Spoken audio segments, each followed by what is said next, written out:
Hello everyone, আসসালামু আলাইকুম। আশা করি যে যেখানে বসে ভিডিওটি দেখছেন সবাই ভালো আছেন, সুস্থ আছেন। নতুন আরও একটি রেসিপি নিয়ে হাজির হয়ে গেলাম।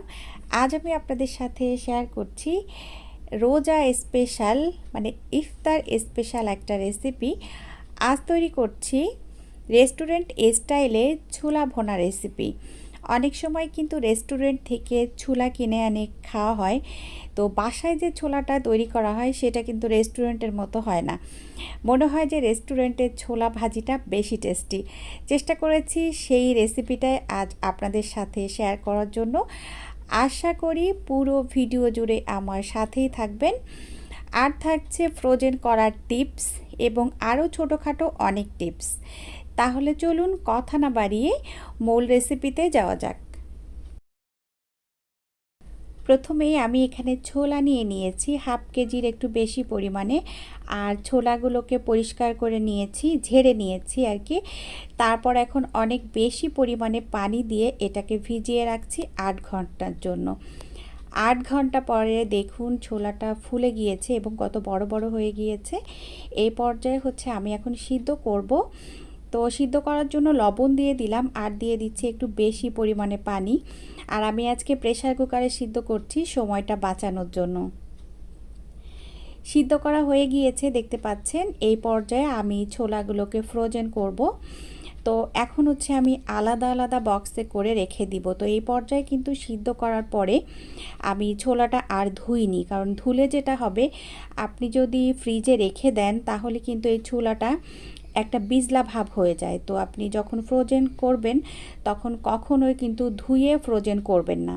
সিদ্ধ করার পরে এইভাবে আলাদা আলাদা বক্সে করে রেখে দিবেন ঠান্ডা করে ডিপ ফ্রিজে। আর এই ছোলা 3 মাস পর্যন্ত ভালো থাকে, একদমই নষ্ট হয় না। আপনি 3 মাস পরে যখন বের করে রান্না করবেন মনেই হবে না যে এটা ফ্রোজেন করা ছোলা। তো এইভাবে রেখে দিচ্ছি আর এখন রান্নায় চলে যাচ্ছি। চলে আসলাম রান্নায়, কড়াইটা বসিয়ে দিয়েছি, গরম হয়ে গেছে। তখন দিয়ে দিয়েছি এখানে সয়াবিন তেল, আর একটু তেলটা বেশি পরিমাণেই দিয়েছি কারণ ছোলা ভাজিতে তেলের পরিমাণটা বেশি থাকলে ভালো লাগে। তেলটা যখন গরম হয়ে গিয়েছে তখন দিয়ে দিয়েছি তেজপাতা আর 1 কাপ পরিমাণ পেঁয়াজ কুচি। আর পেঁয়াজটা আপনাকে একটু বেশি দিতে হবে। এখন হচ্ছে পেঁয়াজগুলোকে আমি ভালো করে একটু ভেজে নিব। তো এ পর্যায়ে আমি রান্নার সাথে সাথে বেশ কিছু কথা বলবো। পেঁয়াজটা যখন কিছুটা ভাজা হয়ে গিয়েছে তখন দিয়ে দিয়েছি হচ্ছে গরম মশলা।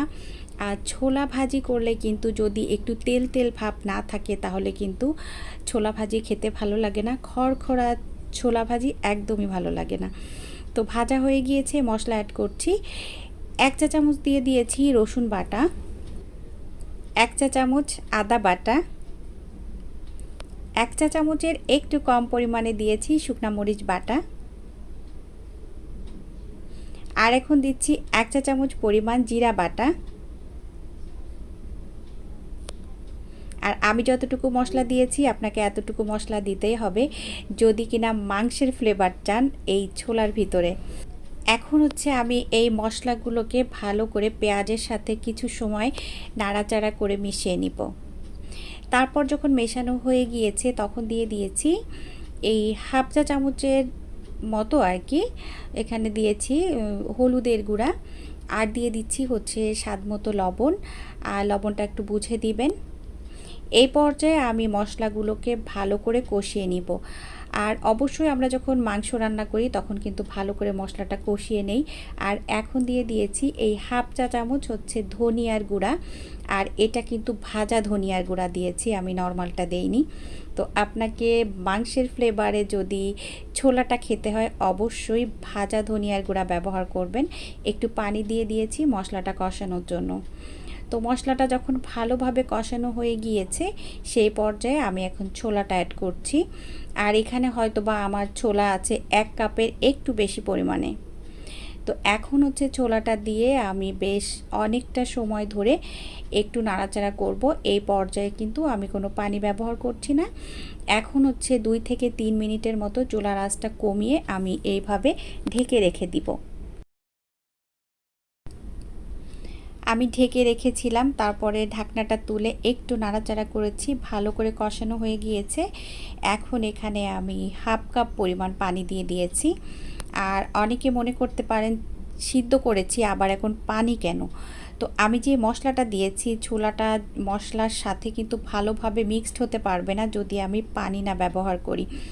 আবার লবণ দিয়েছি, লবণটাও কিন্তু ছোলার মধ্যে একটু ঢুকতে হবে। তো এই পর্যায়ে আমি একটু ঢেকে দিয়েছিলাম।